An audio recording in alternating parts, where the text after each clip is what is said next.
Alright guys, welcome back to F1 News and a quick video today on Pierre Gasly, confirmed by AlphaTauri to be staying with the team until the end of 2023, but is making it clear that at the end of next season he will certainly be considering all options. Could a return to Red Bull be on the cards, or will he move in a different direction? Very much into your thoughts in the comment section below. Hit the like button if you enjoy, subscribe if you're new as always, I would greatly appreciate it. Classic Pierre Gasly, he's done it again, he's liked to tweet, he's got the t-shirt, it's all going well, but yeah, confirmed earlier today by AlphaTauri that Gasly has re-signed, as F1 say, for the 2023 season. Kind of interesting really, because I'm not sure, like maybe he did re-sign, but I believe his contract was anyway until the end of 2023. Now I'm of course like pretty sure what Franz Tost said a couple of weeks ago was like, okay, I think it was during Baku maybe, or even the last weekend in Canada, he was like, well yes, Gasly has got a contract, the contract is in place till the end of next season, therefore that's where he's going to be, despite the fact that with Perez signing that extension over at Red Bull, of course Gasly wants that seat back. If that's not possible for the next couple of years, there were some theories as to whether Gasly would walk away and try and go elsewhere. I mean, if the contract is as it is, then they're going to keep hold of him effectively unless he can get an offer from another team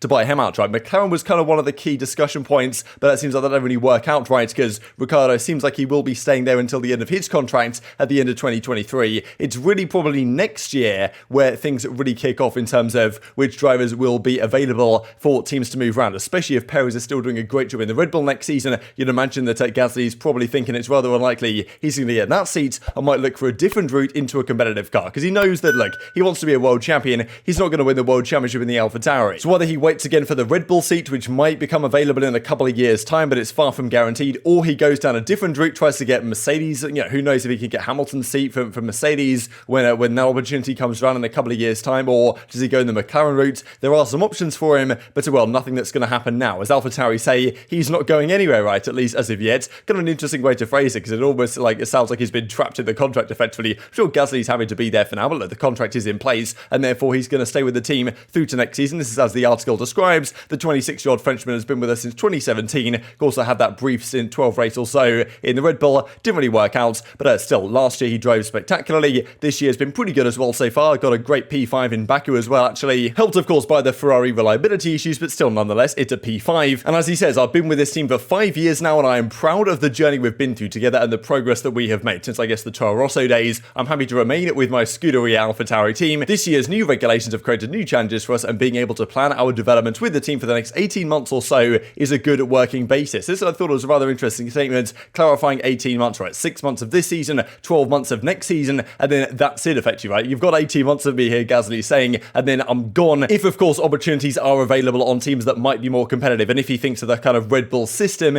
is not really what he wants to stay in too much longer, right? Of course, he's got a long career still potentially ahead of him here. As Franz Tost says, the kind of team principal, we are pleased to confirm Pierre will stay with us in 2023. He's definitely in the group of the best and most competitive drivers in F1, has proven his abilities during all the time he spent with us. Undoubtedly, Pierre can play a major role in the team having a successful season next year, and it will be down to us to provide him with a competitive car so that he can continue to deliver excellent results. So that's what they have to say. Now, of course, there's been some other talking points on this, right? Okay, did Gasly have any other options here? Did AlphaTauri say, well, you've got a contract in place, like there's no clauses that we can get rid of you unless another team wants to buy you out of the contract, I suppose, which are probably not going to happen unless McLaren really were keen on getting rid of Riccardo, which doesn't seem like that's the case anymore. And Gasly, of course, was in the difficult position of having to react to the Red Bull news that Perez was re-signed until the end of 2024, right? Who is still, Gasly still said effectively the following, right? It's logical for Red Bull to retain Perez, like he's ticking all the boxes right now on what the team is looking for in a teammate, you know, to Max Verstappen, of course, but added that beyond 2023, I consider all options, right? So that's the thing.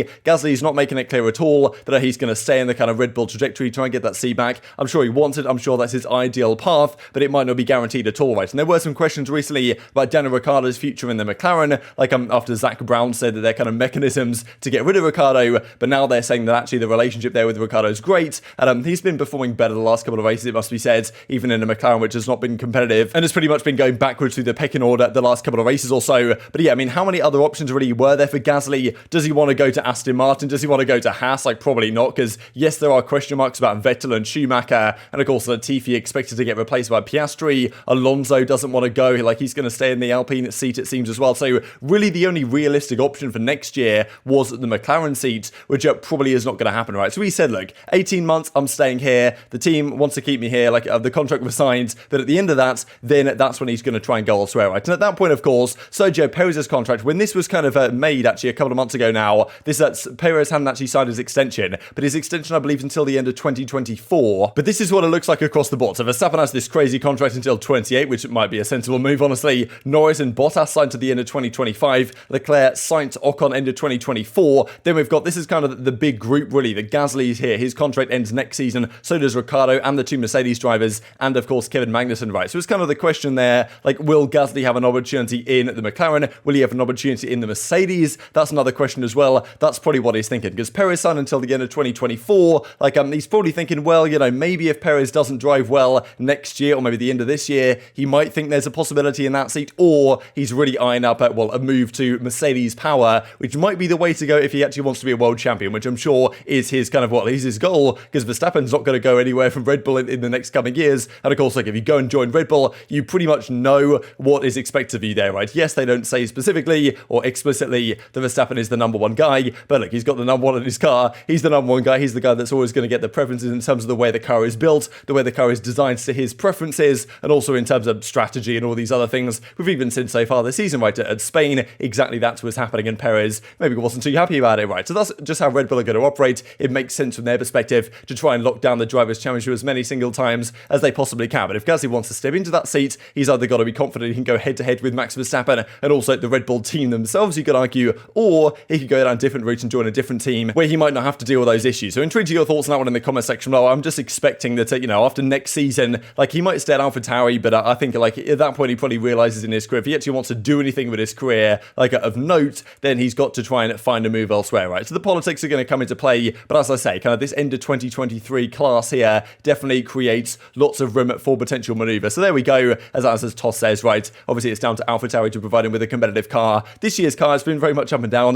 The midfield this year is actually really entertaining because you have no idea whether AlphaTauri are going to be good one weekend and terrible the next, which they seem to be. Same with McLaren. Like, Alpine have been getting better as well. We'll talk about them tomorrow morning, actually, with some upgrades they are potentially looking to try and bring as well to Silverstone. And just to mention this to close out the video, it's the 10-year anniversary today of Michael Schumacher's final podium in Formula 1 at the European Grand Prix, I believe, in Valencia back in 2012. Crazy podium. I think it was, what, Alonso, Raikkonen, and Schumacher, I guess. So yeah, wonderful stuff. But very much intrigued to your thoughts on all of this stuff in the comment section below. Hit the like button if you enjoyed. Subscribe if you're new as always. Take care of yourselves, and I'll see you next time.